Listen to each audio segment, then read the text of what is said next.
இந்த இடத்துல இப்படி ஒரு பாதையை யாரும் எக்ஸ்பெக்ட் பண்ணல. இது ரொம்ப புதுசாக இருக்குது தானே. ஆமாம், இது இப்போ ரீசெண்டாக கட்டிகிட்டு இருக்கக்கூடிய ஒரு ஹைவே தான்.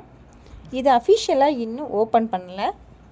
இந்த பாதை எங்கேருந்து எங்கே போகுது, இதை நம்ம எப்படியெல்லாம் யூஸ் பண்ணலாம், நம்ம டைம் எப்படியெல்லாம் கன்சூம் பண்ணலாம் அப்படிங்கிறத இந்த வீடியோவில் நம்ம ஃபுல்லாக பார்க்க போகிறோம். இந்த வீடியோ ஸ்கிப் பண்ணாமல் ஃபுல்லாக பாருங்கள். இந்த வீடியோ கண்டிப்பாக உங்களுக்கு யூஸ்ஃபுல்லாக இருக்கும். சரி, இப்போ நம்ம எந்த இடத்த பற்றி பார்த்துட்ருக்கோம் அப்படின்னு பார்த்திங்கன்னா, நம்ம எல்லாருக்குமே ரொம்ப பிடிச்சமான ஒரு பிளேஸ். தமிழ்நாட்டுக்குள்ளே இந்த நமக்கு பிடிச்சமான இடம் அப்படின்னு சொன்னால் டக்குன்னு எல்லாருக்கும் ஞாபகம் வரக்கூடிய ஒரு முக்கியமான பிளேஸ் தான். என்ன இடம் கெஸ் பண்ணிங்களா? சரி, நானே சொல்கிறேன். நம்ம கன்னியாகுமரி மாவட்டத்தில் தான் இந்த பிளேஸ் வந்து இருக்குது. அதுலேயும் பர்டிகுலராக நம்ம சொல்லணும் அப்படின்னா, கன்னியாகுமரி மாவட்டத்திலேருந்து கன்னியாகுமரியை பார்த்து போனோம் அப்படின்னா இது ஒரு ஷார்ட்கட் அப்படின்னு கூட சொல்லலாம்.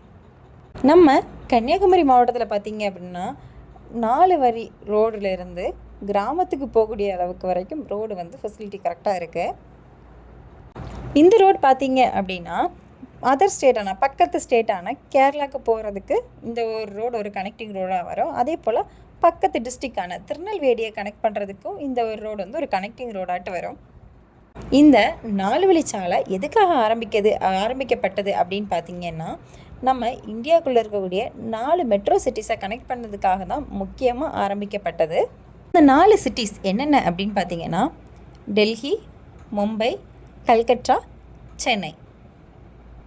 ஆனால் இப்போ பார்த்திங்க அப்படின்னா ப்ராஜெக்ட் ஆரம்பிக்கும்போது 4 மெட்ரோ சிட்டிஸை கனெக்ட் பண்ணோம் அப்படின்னு ஆரம்பித்த ப்ராஜெக்ட் இப்போ பார்த்திங்க அப்படின்னா காஷ்மீர் டு கன்னியாகுமரி எல்லா ஸ்டேட்டையும் கவர் பண்ணுற மாதிரி இந்த ப்ராஜெக்ட் வந்து அமைஞ்சிருக்கு. இப்போ அது நடந்துட்டு தான் இருக்குது. எல்லாமே ஃபுல்ஃபில் ஆகி கம்ப்ளீட் ஆகலை.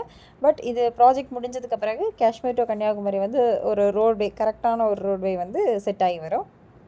இப்போ நம்ம பார்த்துட்டு இருக்கக்கூடிய இந்த பிளேஸ் பார்த்திங்க அப்படின்னா களியக்காவில் கொல்லங்கோடு, அதுக்கப்புறம் பார்த்திங்கன்னா அந்த இடத்துல காரோடு அப்படிங்கிற பிளேஸில் போய் ஜாயின் ஆகி அங்கேருந்து நம்ம கேரளா போகிற மாதிரி வரும்.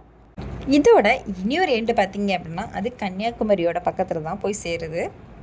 அங்கே ஆல்ரெடி ஒரு 4வே இருக்குது. அந்த 4வே கூட இது வந்து கனெக்ட் ஆகும். கன்னியாகுமரியில் வந்து சேரக்கூடிய அந்த இடத்தோட பேர் என்ன அப்படின்னா பரமார்த்தலிங்கபுரம் அப்படின்னு சொல்லுவாங்க.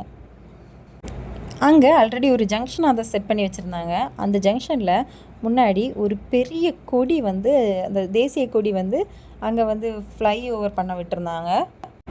அதோட பக்கத்தில் தான் இந்த ரோடோட ஒரு எண்டு வந்து முடியுது. இந்த ரோட்ஸ் எல்லாம் பார்த்திங்க அப்படின்னா இப்போ இந்த ஹைவேஸ் எல்லாம் வரும்போது தான் நம்ம கன்னியாகுமரியோட அழகை வந்து இன்னும் மெருகூடுற மாதிரி இருக்குது. அதாவது இந்த கன்னியாகுமரிக்குள்ளே இவ்வளோ இயற்கை வளங்கள் இருக்கா அப்படிங்கிற விஷயமே நிறைய பேருக்கு தெரியாமல் தான் இருக்காங்க. அதில் பர்டிகுலராக வெளி டிஸ்ட்ரிக்ட்லேருந்து வரக்கூடியவங்களுக்கு இந்த கன்னியாகுமரியில் இவ்வளோ நெற்பயிர்கள் இருக்குது, இவ்வளோ ஒரு நேச்சரான லுக் இருக்குது அப்படிங்கிற விஷயம்லாம் தெரியாது.